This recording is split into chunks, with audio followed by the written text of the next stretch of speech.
Good afternoon and welcome back to our final episode of Hospo Happy Hour, proudly brought to you by Hospo For Life and Warner's Distillery.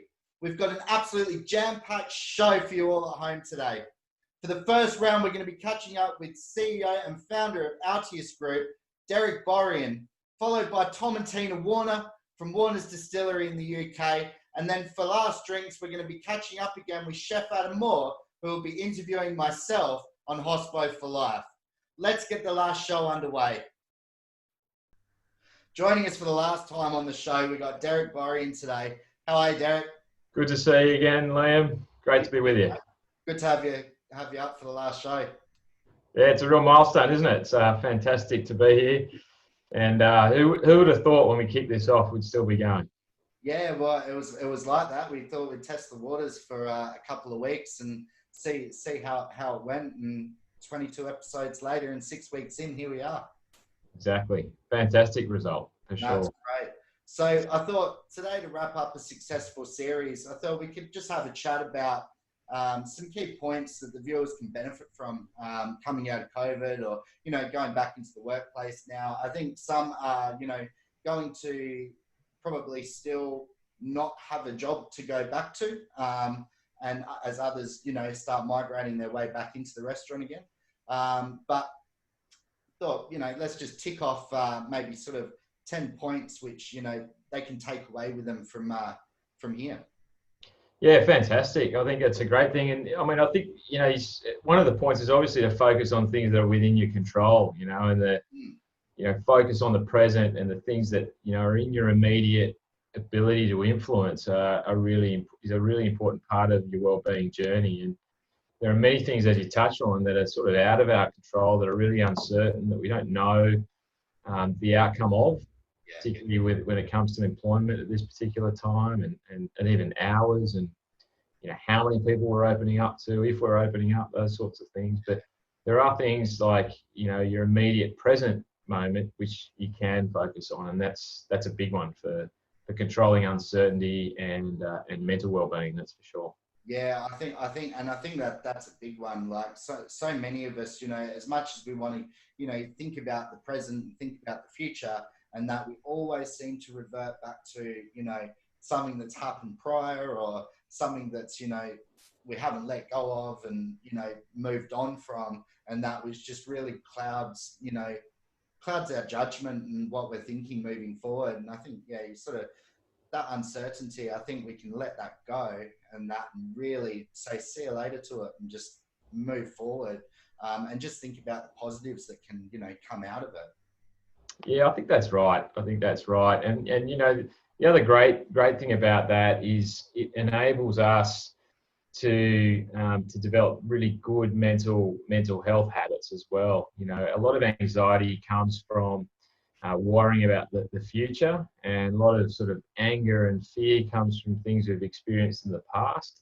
But there's usually not a huge amount wrong with like right this moment, and if there is, we can do something about it. But often right at this particular moment in time, if we can be in that place, in that moment, we're in good shape, and mental health can really benefit from that. And I think, something which we've really sort of really hit during the series as well is routine, and I think that's a massive point for hospitality workers in particular to take away with them, instead of having those, not saying they're bad routines, but falling into those old habits of going back to work, working a long day, finishing, getting on the bottle, not getting enough sleep, and try and structure your life, just a little bit, more stable. So you're getting the best of everything. You're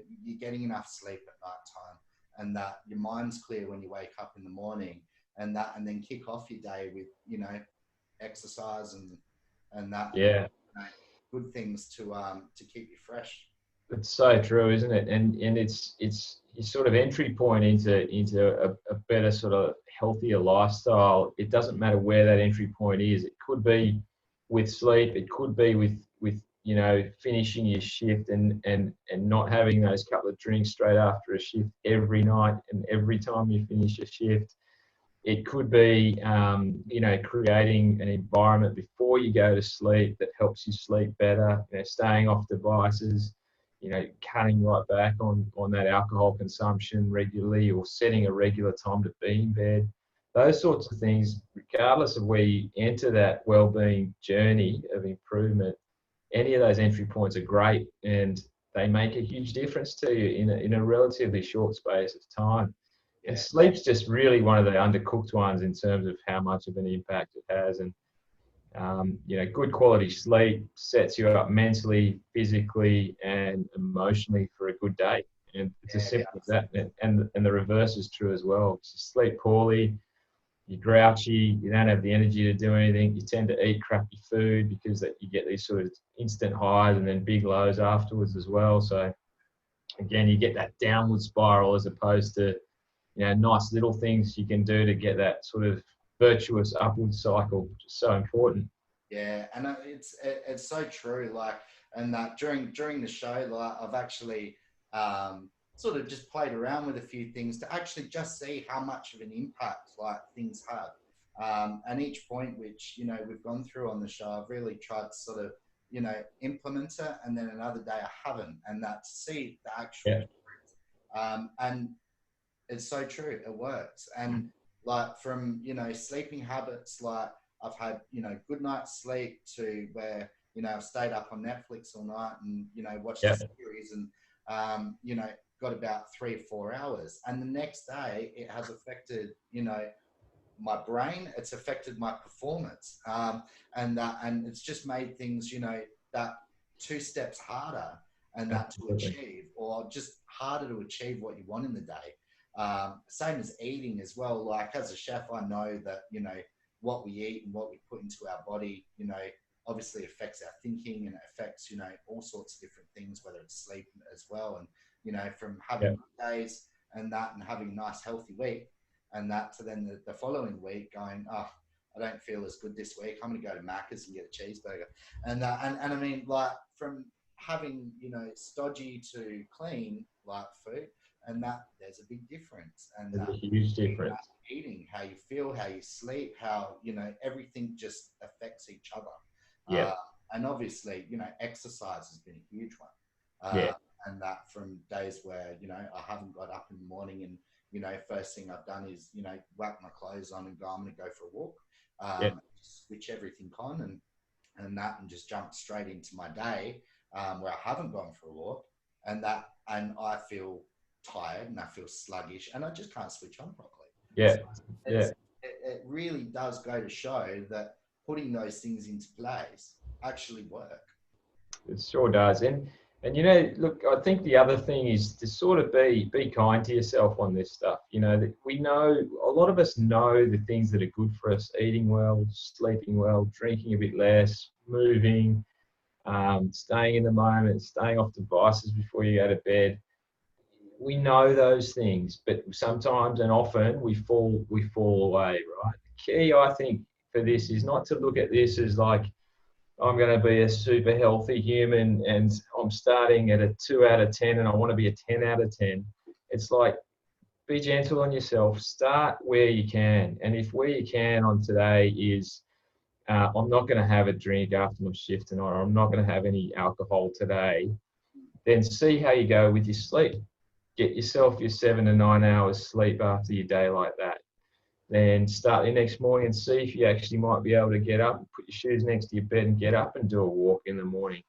And so incrementally, you can start to build these habits. I think you can get overwhelmed if you think, oh, geez, I've got to eat well, I've got to exercise, I've got to stay off devices, I've got to not drink. That can be really overwhelming. Yeah. Do one thing and then see next time the opportunity to make a decision comes up, see if you can make another good decision around your well-being and sort of build on it, you know. And little things done regularly will make a huge difference in time. And you end up becoming so sensitive to those things over time that, you know, if you have a couple of extra drinks, you're going to feel crappy tomorrow. You're going to probably eat crappy. You're not going to sleep well, and you're probably going to be in a pretty crappy mood. Yeah. And so you actually start to go, oh, probably don't need to do that to myself today or tonight.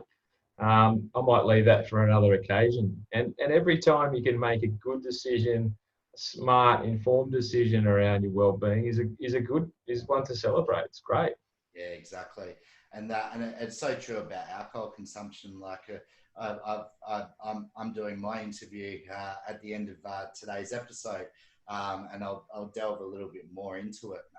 And you know, I worked under an alcoholic head chef for a good couple of years, and you know, I wasn't driving, so I'd go to his house in the morning. I'd get a ride with him to work, and 9 times out of 10, like, he's either still drunk from the night before or hungover. Yeah. And how much actually affects someone and their coping mechanisms in the kitchen for the rest of the day till at least 3 o'clock when we're on a break, and they can go to the pub and have a couple more, and that before dinner service, just to, like, they feel like they're waking up for the day, like started, and how much it actually affects someone's mood and their ability just to be able to be rational about things, like in the workplace, and, you know, ask them a question during service, and instead of getting don't fucking talk to me, and that you just can't rationalize with them whatsoever. Whereas, you know, working in a team which, you know, is a lot more, you know, healthier, and that it's a lot more stable, and, you know, it's a lot more happier place to work in. Yeah, look, that's right. I think, you know, obviously, you know, poor well-being and ill health really influences the way we behave with others. And that's a really good example. I mean, obviously, the extent alcoholism is another, you know, pretty extreme example of being quite unwell and having an addiction to deal with. But even when we're not at our best for other reasons, that might not be full addiction issues, or they might just be because we're not looking after ourselves. It does have an influence on people around us. There's no doubt about it. It affects our relationships. Our relationships deteriorate. That sort of throws additional pressure on us, and the moods that we're in, and how we experience mental health or ill health. So, you know, again, we have this opportunity, just every decision we get to make about what we eat, when we go to bed, what we drink, what we fuel our bodies with, they're little decisions that have a positive or negative impact on us and our well-being and our relationships. Yeah. And so I like to just think of it about in terms of, you know, when it comes time to go to lunch, or when it comes time to go to bed, or when it comes time to have a drink, make good decisions, you know, and if you make one good decision, it can lead to another good decision, and then it can lead to another good one, and you can end up in a really positive cycle. And equally, if you sort of make lots of crappy decisions, you can end up feeling pretty crappy pretty quickly. Yeah, and we've got that chance now, you know. It's we haven't in hospitality for, you know, decades, and that we've all worked so damn hard at what we do. We've worked loads of hours. We might not have had those holidays that we've always wanted, or had the chance to be able to, you know, take that time off. And that, especially as a casual, we've got no you know, loading, we've got no holiday pay. So it makes it very hard for, you know, especially if you've been a casual for years, to be able to go, oh, I'm going to take a week off, and that, you know, take that time out for yourself. And I guess, you know, as hard as it's been, governments try their best to support, you know, Australians and that which are out of work. And I mean, we've all had a chance, as crap as it's been, and that this is a chance to reset yourself now, and, you know, change things for the better. And things which you might not have done before, you've got an opportunity to start fresh and start all over again. Totally agree. And I mean, I don't think, you know, not that a pandemic's, you know, the thing to go, oh yes, we can finally, like, hit the reset switch and, you know, move on now, like, as a new person. But it has given us that opportunity to start working on those things and changing our ways. And if we can make those ways a lot more positive coming out of COVID, and that, you're going to benefit yourself, and you're only benefiting yourself at the end of the day, and, you know, making yourself a better person from it. Absolutely, Liam. Yeah, and I think, Yeah, that is a benefit. You know, I think it's a genuine, the fact that things have slowed down. It's been enforced upon us, but it's slowed us down. It's given us a chance to reset. It's given us a chance to think about priorities and maybe how we want to shape our lives into the future. It really has. And so, you know, regardless of where you are on your sort of journey into feeling better and being improving your well-being, it's never too late to start, and it doesn't matter if you're starting at a 0 out of 10.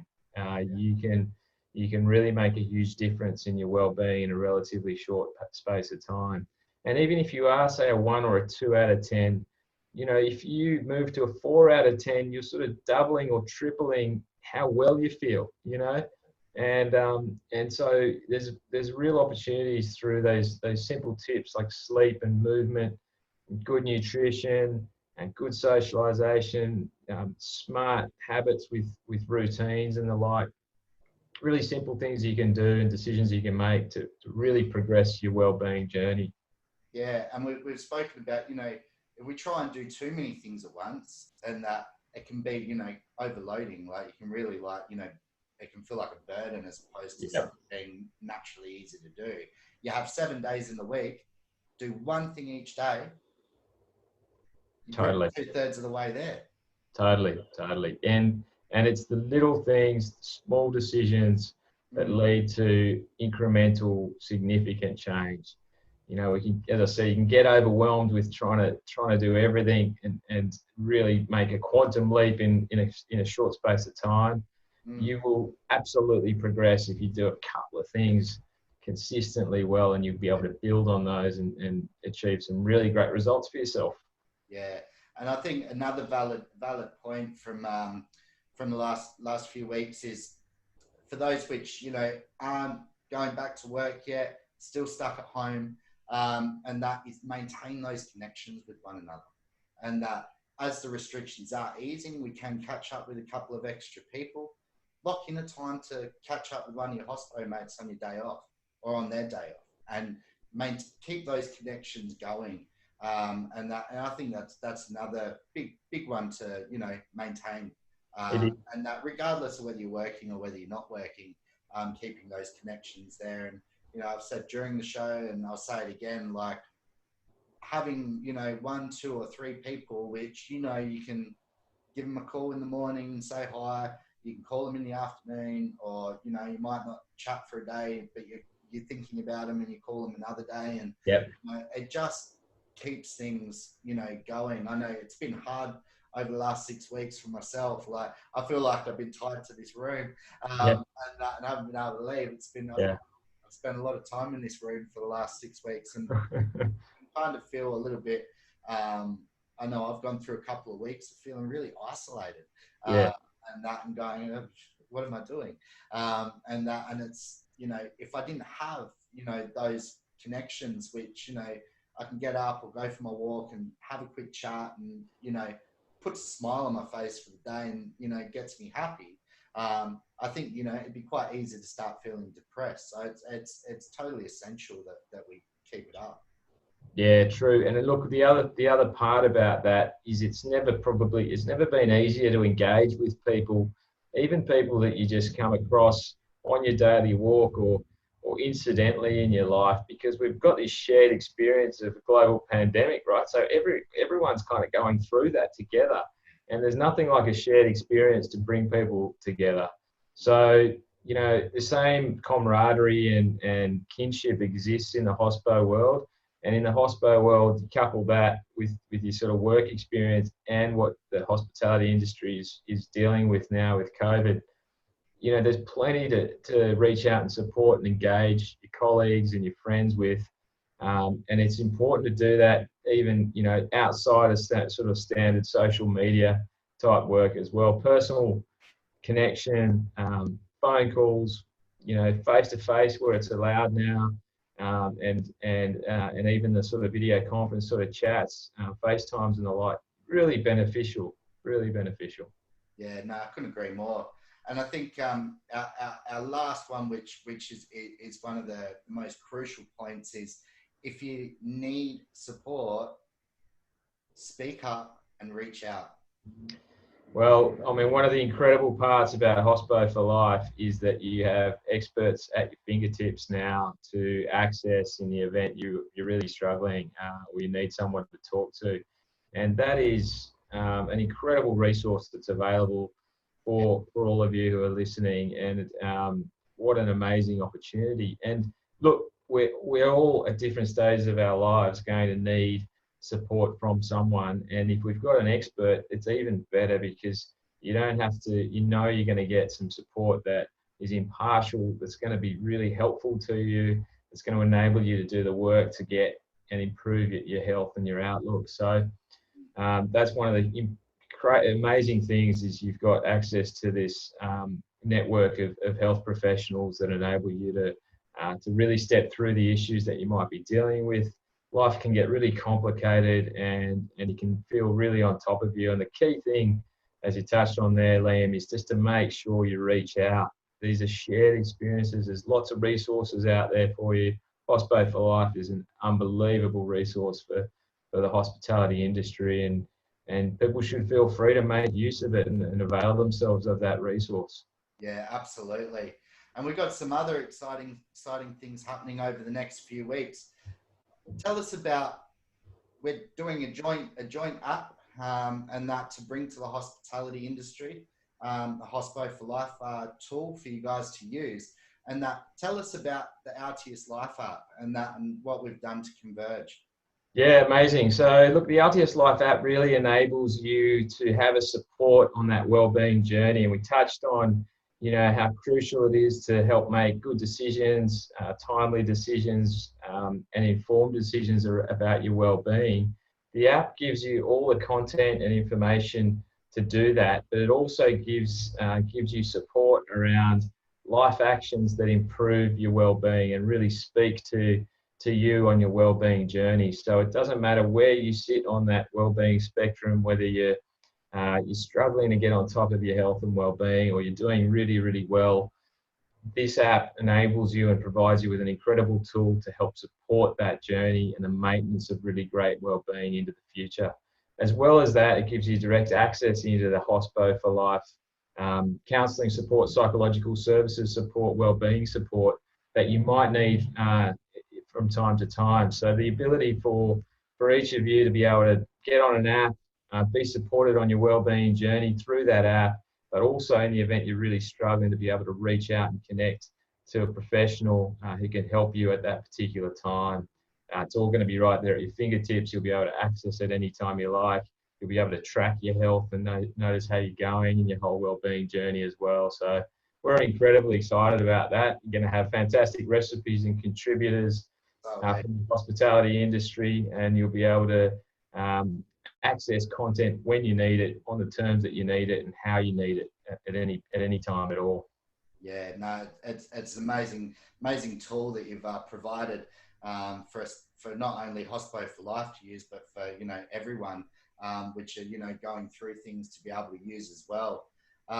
If people would like to be proactive about your mental health and want to reach out to help yourself, you can find out more about our services at www.hospoforlife.com.au, or alternatively you can send us an email at info@hospoforlife.com.au, and we'll respond very, very quickly and get you on your way to helping yourself. Derick, it's been absolutely fantastic having you join us, and a massive thank you to the whole team which have been on the show for the last 6 weeks and done it so effortlessly, and provided some amazing tools, resources and content and that for the industry to use. It's it couldn't find any more beneficial information and tools for hospo workers to be able to use and really rely on and make the best of what they've got. Thanks, Liam. Oh, look, it's been an absolute pleasure. We've loved every minute of it. We're here, obviously, for you and the Hospo for Life team and anyone who needs us. And we're just really proud to be able to be doing something to help out at this time and into the future. So thank you. No, it's amazing. And I think we'll be catching up with you guys, and Hospo Happy Hour will be returning in Mental Health Week. So we'll be coming back with more great episodes in October as well. Yeah, it sounds great. Looking forward to it. Well, it's been a pleasure, and we wish everyone the best of luck and good health for the coming months, and look forward to doing more together over the next 12 months. Cheers, everyone. Thank you. Thanks, Derick. Thanks, Liam. Cheers. Joining us back on the show for the last time, we've got Tom and Tina Warner. How are you guys? We're good, Liam. How are you? Are you all right? Really good. So we've made it to the end of the series. Very proud to have delivered what we've delivered to the hospitality industry, and we've got to give you a massive thank you for the support that you've given us to make all this happen. Liam, compared to what you've done, dude, we only did a really small part in this. You know, we were happy to support, but small round of applause from us for you, because you're the guy that's carried this. You've made it happen, and it's great that we've all, you know, from over in the UK, we've been able to help you guys over in Australia. Yeah, and I tell you what, like, you know, it was just as unexpected for us as probably what it was for you guys at the beginning, and you know, just that relationship to come together, and that you know, without your support, this wouldn't have happened. So you know, it's you know, for all of us, it's a big success for everybody, and I think we've really delivered the message of what we wanted to the industry. Yeah, it was a real touch of luck that we found each other, and we're just delighted to be able to help you deliver this message. It's a real important message. At such a weird time for everyone in the world, and the quality of the output and the people that you've managed to get onto the show and talk to, and the messaging, you know, right now people need stuff to cling to, and I think Australia, you guys are opening up. We're still right in the mire in the UK. Yeah. But it's all these small pieces of advice that really do help, and it's what gets us through, and hopefully, you know, ultimately could be saving lives, you know, without being over dramatizing it. But you know, mental health's a pretty serious issue, and I know that it affects me, and unless I do follow certain routines, you know, you can get in some pretty bad places. So it's really important work, and it's just important advice, and any tips you can get to help maintain a healthy balance in here. It's a good thing. It's not easy. It isn't easy. Yeah. No, I mean, Derick spoke about that in the last segment, and it was you know, just all of the hot tips which have come out of the show about, you know, maintaining, you know, all of these little things, and doing them, that, you know, it makes such a big difference. And I've put things into practice which I haven't, you know, necessarily done prior, and I've kind of tested things out week by week, like, do this 1 week, next week I'm not going to do it, and see how I feel. And it just makes a big, massive difference. And once you actually see the difference and feel the outcome, and it's amazing what it can do for you. Yeah, no, so yeah, so I guess you guys are still stuck in with restrictions. We're still stuck in restrictions. They're lifting slowly. We're a bit nervous that schools are potentially opening on Monday. Well, yeah, you know, we've got highest death rate in Europe, which is you know, a pretty heavy sort of thing to bear as a nation, and that can affect you as well. And I think there's a lot of sort of denial, and I call it British exceptionalism, that we still think we're this nation that went around the world and forged all this stuff. But the reality is we're just fucking humans. And I think, you know, you can't stiff up a lip and all that doesn't fight these things in a certain way. So there's lots of other reasons why stuff's happened in the UK, but we're getting through it. We've got some quite sort of doomsday scenario business plans that we're operating on, just to keep the heartbeat going and make sure that we hopefully come out the other side of this. But there's positivity now springing up across the world, which is the exciting part for us. You know, you guys, you know, starting to open up in Australia, New Zealand. Those guys have not had any deaths or cases now for about a week, which is just awesome to see. So, you know, hope is springing up around the world. We're still on fire, but hopefully we're getting through to the other side of that. So we're maintaining a positive outlook, but being really realistic with all of the planning at the same time. Yeah, and if there's one thing that this shows is that, you know, we're all responsible for the spread of this virus, and we're all responsible for everyone else, because we need just as much as anyone else, you know, to be careful, and if we're all in it together. So that thought really just does need to be brought forward. Unfortunately, some of our global leaders aren't kind of uniting and doing that, but it feels like with this opening up, with the more information that we're getting, more testing, more information that we're getting on the virus, you know, just we're learning as we go. So we can only ever really be in a better place, you know, today than we were yesterday regarding it. So we're on our way. We're on our way out. Yeah, but we're humans as well, aren't we? You know, and unless we all bomb each other to death, we will get to the other side of this. You know, we'll look back in 5 years and it'll be history. We'll all be something different. But we'll get through to the other side, and we've obviously lost a lot of good people along the way, which is the shit part of what we've all had to go through. You know, there's a lot of financial woes and all of that, and the economies, but people have genuinely lost lives and died. So there's a lot of tragedy and trauma out there as well. But it really just does focus on what really matters. And you know, it's the people closest to you. It's, you know, your family, your friends. It's just, you know, having a gin with your mates, you know, just sharing really great moments. You know, how much we took them for granted.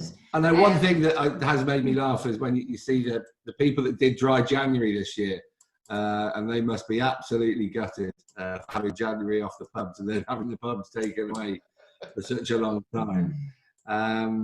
But you know, it's celebration, people, family, friends. They are the things that really matter in the world, and everything else is bullshit. And that's the stuff that can get us down. It's the stuff that can fog our minds. It's the stuff that can make us jealous. And at the end of the day, it matters. None of it matters. Right. None of it matters at all. It's friendships. And Liam, I cannot wait for once you guys actually allow us to fly back over to your fabulous country, for us to be able to come over and share a beer with you. 100% look forward to it.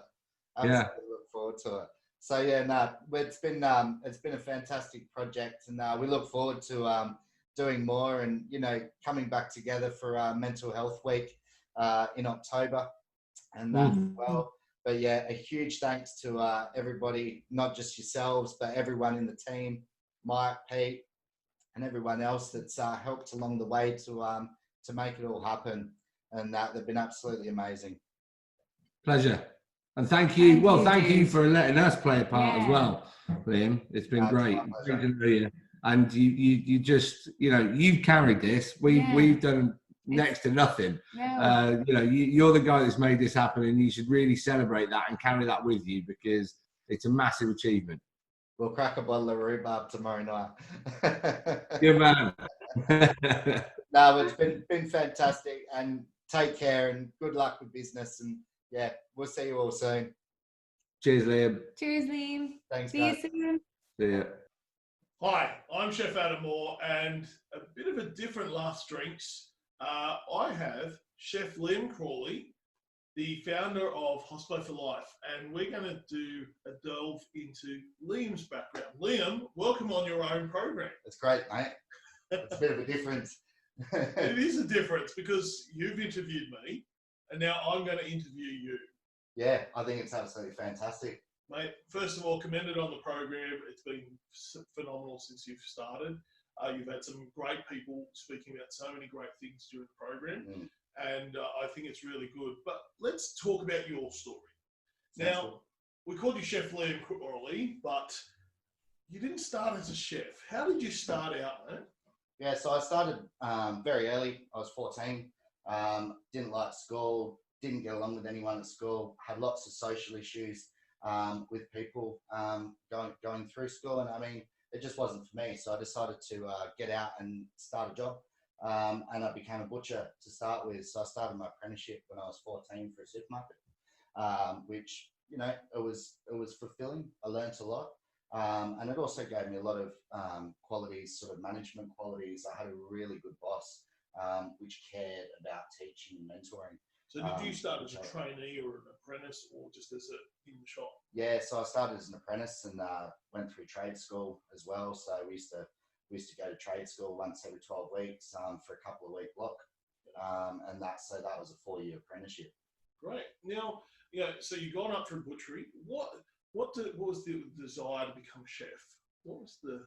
Yeah, so I'd always loved food and cooking, and cooking good food at home was always, you know, a priority of mum's, like, to feed me well, and that's I always loved it. And it wasn't until I think I would have been about 12, and I was like, I'd love to be a chef, and that, but we had some family problems which, you know, prevented me from going down into that path, and, you know, working late, and we lived a fair way away from the city where all the work was, so it was quite hard to get to. So I actually did a bit of work experience when I was 13, and I jumped into that, and that to start with Hospo Cafe, which, you know, it was great, and I really enjoyed it. But, you know, having family come and pick you up late at night and take you home, it was about them, not me. So they were like, we don't want you doing this, Liam. So yeah, that's why butchery came about.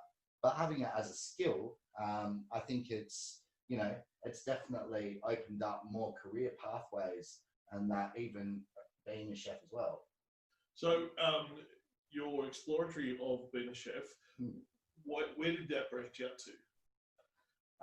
So I would have been about 16, and once I got my license, got my P's, I found I had a bit more freedom to start exploring what I wanted to do. So I did actually get back involved with Hospo Cafe once I was 16, and started working for them again, and doing a couple of nights here and there as a casual. So I still had my hand in the door as a butcher. But I will say, you know, the lifestyle of a butcher is, you know, just as tough as what it is, I think, you know, of what a lot of us have gone through as chefs, and that going back, you know, 20 years ago, and that harassment laws even, you know, weren't completely fixed, and that, so, you know, there was a lot of harassment still, and, you know, things that people could do which they could get away with, which, you know, we've had a tough culture in hospitality. So I guess it kind of, you know, bred me for what was to come, in a way. So even in butchery, you saw the tough culture that you see in culinary right now. Yeah, so, you know, there's a big drinking culture. You finish work, you go and have beers, and that you go to the pub every night. And most of those nights, you know, I started probably going to the pub when I was 17. So like we'd get to the pub, and by 8 o'clock you'd be absolutely smashed and going home and going to bed and getting back up at 4 in the morning and going to do it all over again. So you sort of, it revolved into those same patterns. Yeah, often there is an addiction associated with food. It's normally smoking, drugs, alcohol, all those sort of things. How do you go through that minefield? Because it is a tough challenge, because we work long hours, we work extremely long days, and it's also very mentally draining. Yeah, so I guess that kind of leads me to, once I decided to transition out of butchery and back into hospitality, I was 20, and I left my home and packed my bags and jumped on a plane with a one-way ticket, and decided to change my life from butchery, and left my management role with Woolies, and I went to Queensland. And then I think, you know, from that point, that's where things maybe got a little bit out of control in my life, and they weren't as stable as what they had been over the years. And I think from that point, smoking really started to play a part, drugs played a part, alcohol played a part, and you know, I'm very proud to say now that, you know, I'm not glad I went through that, but I've learned life lessons from going through that. Once I'd left home, and that things got quite tough, and hence why I got back into cooking, because there were long hours, and you know, it was something just to keep your mind on. And I became homeless for a couple of years, and that, which was quite tough. I got addicted to hard drugs. Ice was really bad. And, you know, trying to work your way through, you know, not only working in a tough environment, but also handling an addiction, handling, you know, a drinking addiction as well at 20, and trying to navigate your way through a career path, which, you know, you want to be in, but you're not sure if you do want to be in, and that, and still, you know, maintaining what you're doing each day. Now, I was very privileged in my career where I didn't get any addiction, but at the same time, I saw a lot of friends go down in that space. Did you seek, you know, professional help? When was the moment that you went, hey, I need to get off this? What was the moment that changed you? Yeah, so I didn't actually get any professional help. I had a few people in my family which, you know, they wanted to put me in rehab, and that a couple of times, and I was like, don't you ever send me to rehab. So a bit of an intervention from the family. Yeah. And you had issues with the family at the time. That's right. And, you know, it puts a big strain on those family relationships as well, because you don't realise how you might be behaving or how you might be acting as well. So it kind of, you know, it took a lot of willpower to change. And I guess, you know, from where I am and established in my career now, and why I've developed Hospo For Life, is going back to, you know, when I was 20, 21, 22, and it's when it all started. It was going, I wish there was just someone we could count on, someone we could call, you know, a service provided to the hospitality industry that we can, you know, we can really lean upon, and that to get help. We had, at that time, we had, I think Lifeline was pretty much the only one around at that point, and I think Beyond Blue, maybe. And at that point, the volunteer side of things of those branches were, you'd call up and you might not get through to someone. And it was very hard. You know, I think I probably called up maybe about 5 or 6 times, and I couldn't get through to talk to anyone, and that, which made it even harder. So it's a vicious cycle that, you know, I know from working with plenty of others which have been in the same boat, and that to get out of and break that cycle. Mate, thank you for sharing that. I know it's probably hard to talk about it, but you created Hospo For Life, which is a fantastic initiative. Really enjoy that. Now, you talked about the reasons why, but why do you think it's more important now to have something like Hospo For Life? Yeah, everyone's got, you know, everyone's in a different situation, and that whether it's, you know, not working many hours, so, you know, might not have, you know, enough money to, you know, fund their lifestyles, fund, you know, housing, accommodation, and all of those things have kind of really stretched me into to founding it and launching it, because, you know, not just from my own personal experience, and, you know, going back years ago, and it's a shame to say it still happens, and I've seen it happen quite prominently over the last 5 years. And you start a new job, you put your pay details in, and then all of a sudden, the week one comes around, you're waiting to get paid. Oh, the accountant forgot to process it, and that. So all of a sudden, you're going, oh, I needed that, and then week 2 comes. Oh no, it didn't make the pay run, and that. So you've gone 2 weeks with no income. That's enough to just about bury you when you haven't got a lot of money. And I guess being homeless was the real core end of being homeless. And I mean, you just couldn't get ahead. You'd move into a new, say, a share house, and you'd be like, I'll pay everything up on Friday. I'm expecting money to come through. It doesn't come. Week 2 comes, doesn't come. They're kicking you out the door. So you're back where you started again. Yeah. And then you're like, do I keep working where I'm working, or are they going to pay me, or do I move somewhere else? And sort of, you kind of bounce around between jobs, just waiting for someone to go, here's your pay.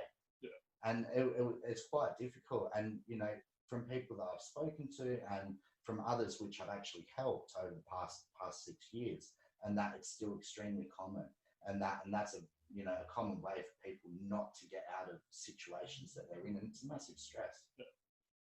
So we talk about those triggers that you had back in your time, and what's interesting, they're still around today. Why do you think they're still around? People aren't still getting paid in some places. It's $1 million question. It's something that we just, I think as an owner, and I've been proud to say I've had an amazing business for the last 6 years of my own, and we've looked after our employees like family. They're not classified as employees, they're not classed as staff, and that they're one of us. So if we didn't do the right thing by them, we'd feel extremely bad about it.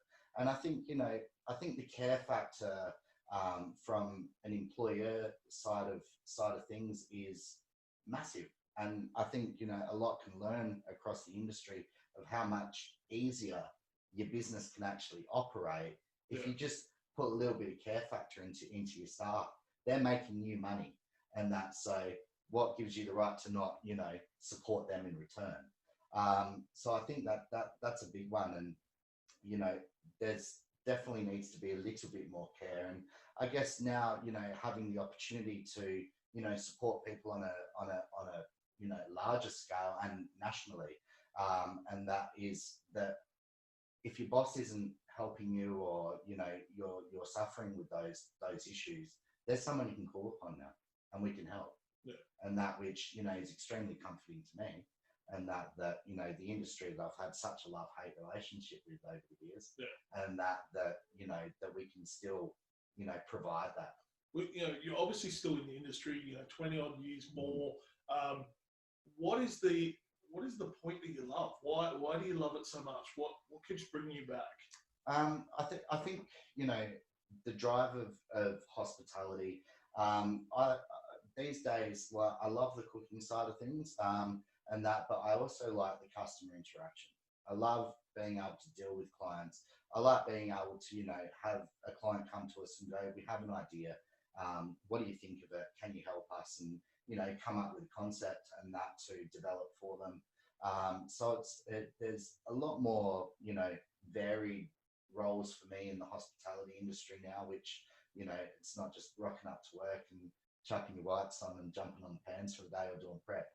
And that's so we've got a nice diverse structure through our business to keep things interesting. But the people that are a part of it, yourself and many others, which really care and want to give something back to the industry, which is fed us, it's put roofs over our heads our whole lives, and it's all we've known better. And that really, I think that's the one thing which just brings me back to it every time. Mate, you've Hospo For Life. You've got Altius Group on board. You've got Last Drinks, which is phenomenal. Where to in the next couple of years with Hospo For Life? Yeah, so especially over the next 6 to 12 months, obviously coming out of COVID still, and that which has been a massive hit to all of us, and that I think we're going to be working on a lot more shows like this over the next 6 to 12 months. We've also got our app, which we've discussed in the first round with Derick as well, which is a real tool to look after yourself and help yourself, and it also gives you direct access through to our wonderful psychology team as well, which are there to help anytime and assist. So we've got that there. We're coming back for mental health week as well. If you know someone in the industry which is an absolutely stellar mentor, or your boss is just really looking out for you and standing up for you, and that, send them through. And that we're going to be running a series called Heroes of Hospo as well, which we're going to highlight a different person from the industry and their business each month as well, for those which are really caring, actively doing something about their staff's well-being. So we've got that coming up, and also trade shows. We're looking to get a couple of stalls around the country and get those up and running for people to come and have a chat to us and that whilst going to a trade show. Awesome, mate. You also, I know, outside of cooking, you've got other interests. You've got music. You're doing your pilot's license. Do you find that helps you being a chef at the moment? Yeah, so, and especially for your mental health. And I've said it during the show, and that is, as a chef, if you're going to turn it into a career for a long time, and I say this to a lot of young ones and that in colleges, and that you can't just focus on what you're doing. You can't just focus on like either study the same thing, or going to work and just cook, yeah. And that you will never be satisfied in life if that's all you do. And that social aspect's huge, and that having a good social life as well, but having those hobbies which relax you. And it doesn't matter how stressed you are, what's happened at work, what you've done, that you can, forget about everything, forget about your day, forget about other things, and you can do something which makes you happy. And all of a sudden your work life, seems to improve. I was struggling, over the last couple of years as a business owner. We've been extremely successful and still have days where you feel so lonely, and you feel like you're completely isolated, but you've got everything around you, which you'd be like, why am I feeling this way? Yeah. And that, so, stepping out, trying something new, and that learning a new skill, I think it's really beneficial. During COVID, I've learned a few new skills. I've learned how to film and do post-production and editing and all of that kind of stuff as well, which is sort of, given me something else to do. But, stepping out, learning something new is always good. We should never stop learning. So yeah, music's my hobby and my go-to when I'm really, really stressed. And then flying, that's just a way of, clearing your head and, doing something which really, you're accountable of your life, and you're in control. Your life's in your own hands. Yeah. Because if something goes wrong up there, you're not coming down alive. So, it's highly, stressful, and there's a lot to learn, but, it keeps things extremely interesting. Right, mate. The last question for you. Yes. We know where Hospo For Life's going, great initiatives and moving forward. We wish you the best of luck for that. But where do you want to be professionally for yourself? I think, just professionally being happy and that in what I do, and, continuing to help others across the industry and other platforms and that, and supporting those as well.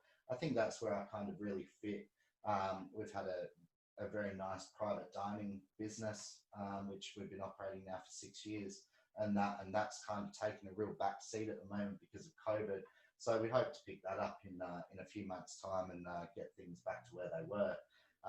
But yeah, professionally, I think I've hit a point in my career where if my career ended today, I'd be happy. I'd be happy that I've done what I've needed to do within my trade, and got as far as what I have. Liam, I love your passion. Thank you so much. My pleasure. For not only talking about yourself, talking about your story, and your story was a bit of a hard one, but you're changing the world now. Hospo For Life, and this is a great program, mate. And anyone that needs to get on it, reach out for sure. And thank you for doing Last Drinks, because I found it fascinating. You've had some amazing guests on the show. Thank you for bringing this to everyone, and I hope the viewers really enjoyed it. But thank you once again. And thank you for being on your own show. Yeah, no, my pleasure. And that also brings us to the end of an absolute wonderful series. I'd like to extend a huge thanks to the whole team at Altius Group for being part of the show and bringing their skills and expertise to the table to support our wonderful industry. I'd like to thank all of our special guests that have taken the time out over the past 6 weeks for interviews on the show, our proud partners at Warner's Distillery in the UK.